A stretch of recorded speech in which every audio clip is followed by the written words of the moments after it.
Salut tout le monde, j'espère que vous allez bien. Aujourd'hui a eu lieu la publication sur le site de Suprême, le lookbook ainsi que la preview de la collection Fall Winter 2018. Et donc comme avec Palace et comme d'habitude, je vais faire la petite review, c'est-à-dire que je vous donne mon avis sur la collection globale, ainsi que sur des petits articles que j'ai sélectionnés qui me parlent un petit peu plus que d'autres. Voilà, pas grand chose à dire de plus pour l'introduction, je pense qu'on va rentrer dans le vif du sujet, il y a beaucoup de choses à dire, donc ben ouais, on y va.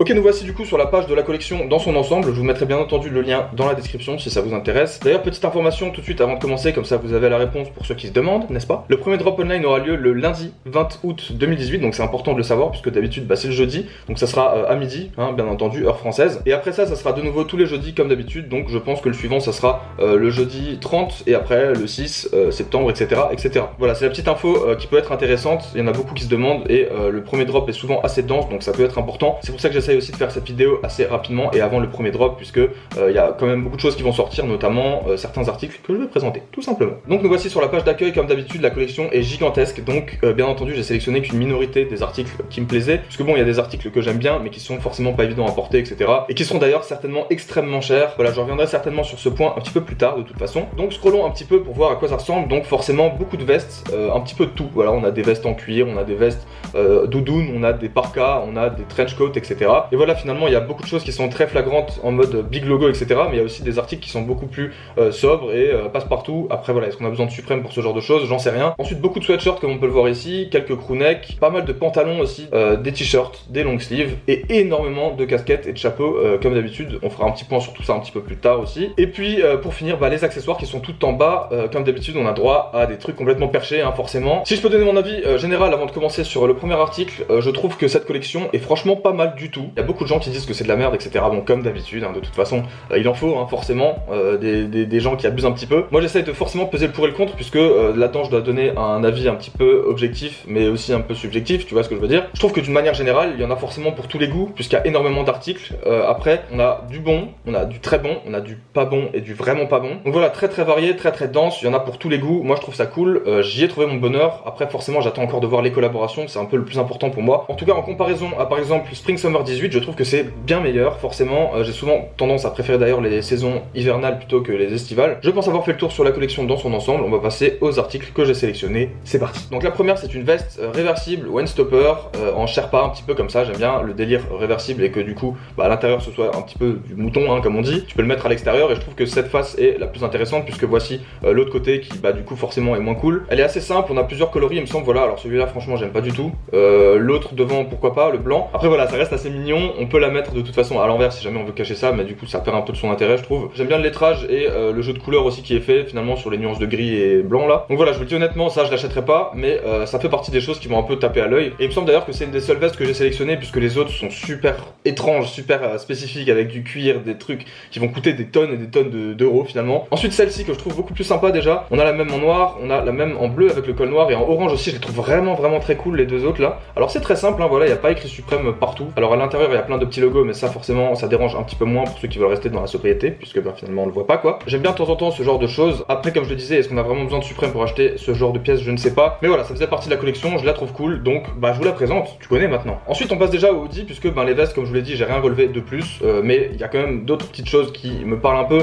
Après voilà, j'ai déjà au moins 15 onglets ouverts là, fallait pas que j'en mette trop. J'ai préféré vous montrer ce que je préférais, hein. Donc les hoodies, on commence avec celui-ci qui est assez original je trouve. Alors je pense que celui du milieu perd un peu de son intérêt vu qu'on voit plus trop le jeu de couleurs là. Visuel un petit peu vintage en termes de couleurs, de motifs, etc.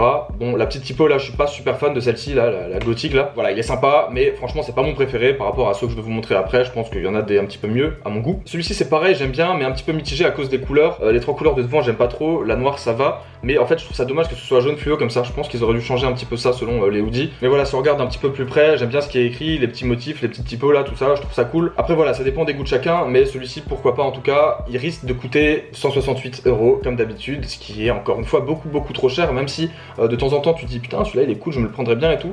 Tu dis que tu dois claquer presque 200 balles pour un hoodie, ça fait un peu chier. J'aime bien, affaire à suivre. Alors celui-ci je pense que c'est mon hoodie préféré, je le trouve tout mignon. Donc je pense que vous l'avez remarqué, un petit pot de fleurs brodé sur ce sweat à capuche avec marqué Suprême sur les fleurs, sur les pétales. Alors cette couleur est plutôt jolie je trouve. Après c'est dommage que voilà, sur cette photo on voit pas la couleur de l'artwork, tu vois ce que je veux dire, parce que là par exemple sur le bleu c'est pas pareil que là, et je trouve ça déjà presque un peu mieux sur le bleu là. Je pense que le noir et le navy peuvent être plutôt cool aussi, mais ça dépendra de la couleur de ce qu'il y a dessus finalement, de l'artwork, puisque je trouve que c'est assez important quand même, vu qu'on voit un peu que ça quoi. Quelque chose de très important à préciser et qui fait beaucoup du charme de cet article, c'est le fait que ça soit brodé, le motif soit brodé sur le hoodie. Le problème c'est que ça encore une fois ça risque peut-être de coûter un petit peu plus cher. Et d'ailleurs remarque plus globale sur l'ensemble de la collection, j'ai constaté qu'il y avait beaucoup de broderie, mais en tout cas je trouve ça très cool puisque du coup la broderie ça a un charme bien supérieur à tout simplement un imprimé ou voilà autre chose, hein, t'as compris. Ensuite forcément on doit en parler, le box logo crewneck cette année. L'année dernière c'était des hoodies donc personnellement je préfère un petit peu, mais on a eu droit à des coloris qui étaient franchement assez bizarres, donc voilà aujourd'hui on va parler de choses un petit peu plus sérieuses je trouve. Donc déjà celui-ci, la couleur je pense que c'est une de mes préférées en regardant un petit peu les autres qui sont juste là.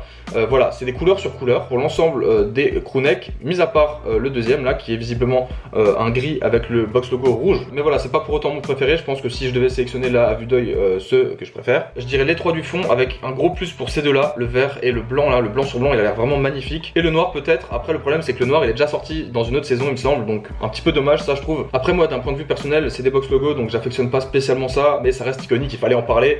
C'est une pièce importante que beaucoup de gens attendent, ça sera certainement début décembre comme d'habitude. Voilà. Ensuite une chemise, et d'ailleurs la seule chemise que j'ai relevée avec deux petits dragons, voilà, un de chaque côté, qui sont brodés également dessus, donc vraiment très charmant, ça va bien dans le thème un petit peu, voilà, tu vois, asiatique comme ça avec les dragons. Il y a également un ensemble avec une veste et un pantalon qui était d'ailleurs la première image du teaser de la saison, et je trouve ça vraiment réussi moi personnellement. Alors il y en a encore qui vont dire que ça fait beauf ou des trucs comme ça, voilà, question de goût aussi. Après c'est facile de dire que ça ressemble à Jordan, 14 ans, qui était en primaire avec toi, on la connaît la blague hein, forcément maintenant. Il y a une deuxième couleur rouge qui va avec la veste rouge et le pantalon rouge encore une fois, du même délire là avec les dragons partout, les dragons un peu asiatiques comme ça, là c'est joli je trouve, ça raffiné, mais c'est mon point de vue, on passe à la suite. Encore une fois de la broderie en passant cette fois-ci par un t-shirt qui est vraiment cool je trouve, j'adore la typo, je trouve ça vraiment réussi, le petit S 1994 en dessous ça finit bien le motif et je trouve ça cool perso. On a plein de couleurs, alors visiblement la typographie ne change pas à ce niveau là, mais on a vraiment quelque chose de joli je trouve, d'assez uniforme, 60 $ à mon avis, voire un petit peu plus, hein, on commence à connaître les douilles des t-shirts un peu bizarres là, c'est dommage d'ailleurs puisqu'il est vraiment très cool. Après bon, peut-être un petit peu plus quali que les autres et avec de la broderie, donc ça demande un petit peu plus de tarot,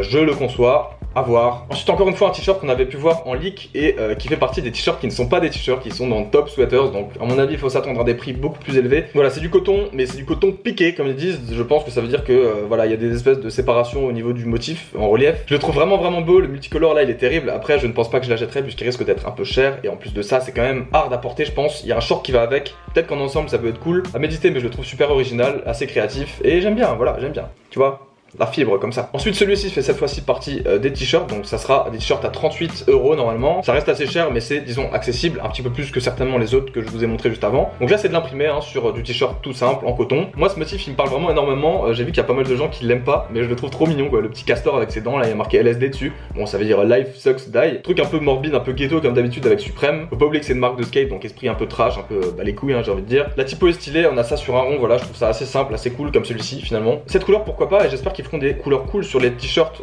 originaux là, les t-shirts de base qui sortiront d'ailleurs le premier drop, donc c'est aussi pour ça que je vous en parle. C'est tout, il est cool, je le prendrai c'est sûr. Allez ensuite on passe au pantalon avec trois pantalons coupe droite que j'ai relevés. Il y a énormément de sweatpants et de trackpants que j'aime un petit peu moins personnellement, c'est moins mon style en ce moment. Celui-ci, alors j'ai kiffé moi, j'ai kiffé, il est vraiment dark un peu comme ça, c'est un délire assez original, je le conçois, ne vous inquiétez pas. On a également la veste d'ailleurs qui va avec, mais voilà le pantalon je le trouve terrible en ce moment, j'aime bien les pantalons coupe droite comme ça tout simplement, pas slim, qui s'arrête au niveau de la chaussure comme ça, nickel. Donc là il y a qu'une seule couleur, c'est un pantalon noir avec un motif de ronce comme ça dessus. Ça sera pas forcément évident à matcher, mais je pense qu'il y a moyen que je le prenne, on verra, mais en tout cas je l'aime bien. Ensuite celui-ci, alors le fameux pantalon dragon qui ressort de la collection avec également la veste et la chemise que je vous ai présenté juste avant. Personnellement s'il y en a un qui m'intéresse bien entendu c'est le noir. Alors après je le trouve vraiment beau, c'est de la broderie sur un work pant, donc c'est pas un jean, ça sera peut-être un petit peu moins cher, voilà c'est un genre de truc chino comme ça, il est vraiment, il est stylé quoi, il est droit, il est sobre. Alors après il y a cette espèce de gros dragon, je pense bien que vous allez mettre dans les commentaires, oh putain ça pue la merde. J'avoue que c'est un petit peu particulier et que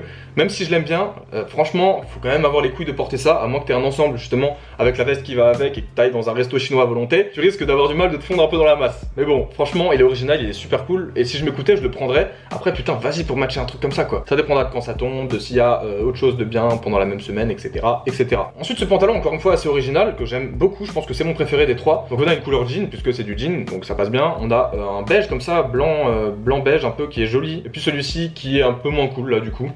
Voilà, je sais pas, il y a un truc que j'aime bien sur ce pantalon, je saurais pas trop vous dire quoi. La coupe, forcément, l'espèce de quadrillage à l'avant et à l'arrière avec le petit Supreme arc, le petit truc de côté là qui a l'air d'être une espèce de petite sangle un peu droite. Franchement, je le trouve cool, travaillé, et j'aime beaucoup l'ensemble d'ailleurs avec la veste. Je vais voir ce que je peux faire, mais c'est du jean donc ça risque d'être un peu cher. Après, il me parle pas mal, faut négocier quelque chose je pense. Allez, ensuite on passe sur les accessoires et j'ai relevé uniquement le shoulder bag que je trouve vraiment super cool. Pas grand chose à dire de plus finalement, il y a une grande poche au-dessus, une petite poche à l'avant avec une sangle, voilà, c'est une sacoche hein, finalement, c'est pas une banane. Alors franchement, j'ai pas compris là les couleurs, ce qu'ils ont fait sur cette saison. Le rouge, je le trouve pas beau, le jaune encore moins, en plus il y a des espèces de quadrillages là qu'on voit pas trop d'ailleurs sur le noir, mais on le voit quand même un petit peu en relief. Très dommage je trouve, et c'est pareil pour les bananes et pour les sacs à dos. Le sac à dos je le trouve pas trop mal, la banane j'aime pas vraiment. On a toujours cette espèce de logo en trait de contour que j'aime beaucoup et que j'ai sur ma piping track jacket là, hein, tu connais. C'est le format que je préfère en ce moment, hein. Je préfère ça que les bananes, donc voilà, tout simplement je l'ai relevé, et puis c'est tout quoi. Allez, ensuite avant-dernier onglet avec les chapeaux, là j'ai rien cliqué parce qu'il y en a énormément comme d'habitude. Il y a du trash, il y a du pas trash. Je vous laisse aller regarder ça par vous-même. Personnellement j'ai pas vraiment de préférence. À noter quand même qu'il y a les bonnets box logo qui sont de la même couleur que les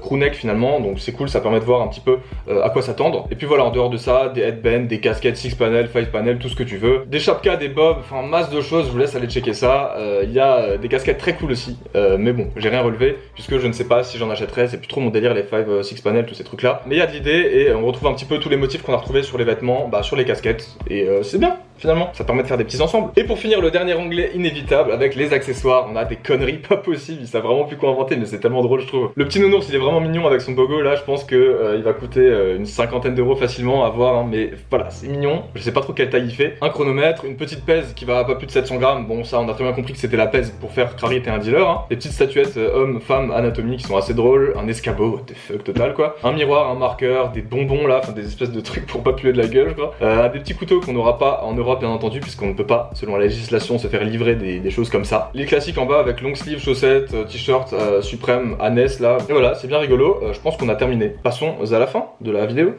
Donc voilà, nous avons fait le tour de cette magnifique collection Supreme Fall Winter 2018. Moi, encore une fois, j'attends les collabs de ouf. Je pense que c'est ce qu'il y a le plus intéressant. On a déjà eu des fuites avec CDG, donc comme des garçons. On aura aussi, comme d'habitude, The North Face. On aura plein d'autres choses, hein. Il y en a une fois toutes les 2 semaines quasiment, donc forcément, on va avoir plein de trucs, des petites surprises. J'espère qu'il y aura Stone Island aussi, par exemple. En ce qui concerne la collection, comme je le disais, moi, je préfère un petit peu cette collection que la Spring Summer, même si j'ai trouvé les accessoires un petit peu plus fun en Spring Summer. Il y avait un thème un petit peu thème camping, machin. Là, c'est du délire. Même si les accessoires, personnellement, je m'en bats les couilles. C'est toujours marrant, je trouve. Ça fait partie des trucs. Là, on a un box logo aussi, ça peut être sympa pour ceux qui cherchent ça. On n'en avait pas en Spring Summer. Voilà, il y a pas mal de points positifs et de points négatifs, comme d'habitude. Il faut savoir un peu peser le pour et le contre. Et c'est ce que j'essaie de faire dans ces vidéos qui, je l'espère, vous plaisent toujours autant. D'ailleurs, n'hésitez pas à me dire si vous aimez toujours autant ça. Ça fait toujours plaisir d'avoir des commentaires de soutien, hein, des likes et tout ça. Tu sais que tu peux y aller. Allez, vas-y, mets un petit like. C'est peut-être d'ailleurs la dernière fois que je fais ce genre de vidéo. Je sais pas si je vais review encore et encore toutes les collections de Palace et Supreme comme je le fais, ou alors peut-être essayer de le faire pour d'autres marques. Mais voilà, ça prend beaucoup de temps, mine de rien, de faire ça. Et puis j'ai pas envie de tourner en rond, mais je sais que ça vous plaît. Ceux qui demandent, ils sont très au taquet sur la vidéo et tout, donc ça fait plaisir. Merci pour ceux qui regardent ça. Donnez-moi votre avis sur cette collection, sur Supreme de manière générale, etc. Bon, moi, je commence à en voir un petit peu beaucoup, donc des fois ça me saoule un petit peu. Mais pourquoi pas faire des exceptions sur certains articles qui me tiennent à cœur? On verra, je ne sais pas. Moi, je vous laisse sur ces belles paroles, les amis. Je vais aller me faire à manger, j'ai très faim. Hein, c'est important de se nourrir. Qu'est-ce que je raconte encore? Allez, moi je vous laisse là-dessus. Je pense que j'ai assez parlé pour aujourd'hui. On se dit à la prochaine. Portez-vous bien, prenez soin de vous et ciao.